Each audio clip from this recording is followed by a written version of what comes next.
আসসালামু আলাইকুম। ওয়ালাইকুম সালাম। আমার নাম বললাম না নামটা। আমার প্রশ্ন হচ্ছে যদি কোনো ব্যক্তি জামাতে নামাজ না পড়ে এক ক এক কথায় তিনি কোনো ইমাম মানেন না এবং একা নামাজ আদায় করে, সেক্ষেত্রে তার বিরুদ্ধে করণীয় কি? তার নামাজ সে পড়লে নামাজ হয়ে যাবে। জামাতের সওয়াব পাবেন আর কি। নামাজ নাজিল হয়েছে জামাতের সহিত।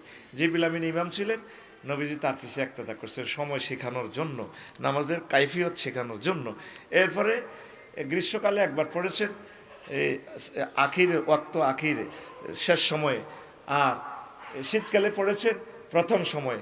এই দুই রকমের পড়াই দেখাই দিছি। নামাজ নাজিল হয়েছে জামাতের সহিত, জামাতের সহিত পড়বেন। যদি কোনো ইমামকে আপনার চয়েস না হয় তবুও তার পাশে তার সাথে ইক্তেদা করতে পারেন। ইমামের যদি ত্রুটি থাকে আপনার নামাজ হয়ে যাবে, তবুও নামাজ জামাতের সহিত পড়েন। তো এটা একটু খেয়াল রাখবেন। বা অন্য দূরের মসজিদে যান। কেমন? যদি ইমাম যদি শিরক বিদাত সরাসরি না করে, ভুলক্রমে করে, যদি বিদাতের সাথে জড়িত থাকে ভুলক্রমে করে আর কি, তো ইনশাল্লাহ আপনি জমাত তার সাথে একটা করেন, অসুবিধা নেই। ধন্যবাদ। প্রশ্ন জবাবগুলো দিলাম, বাদ বাকিগুলো আরও এক সময় আরেকবার দেবো ইনশাল্লাহ। পড়ে আমিন।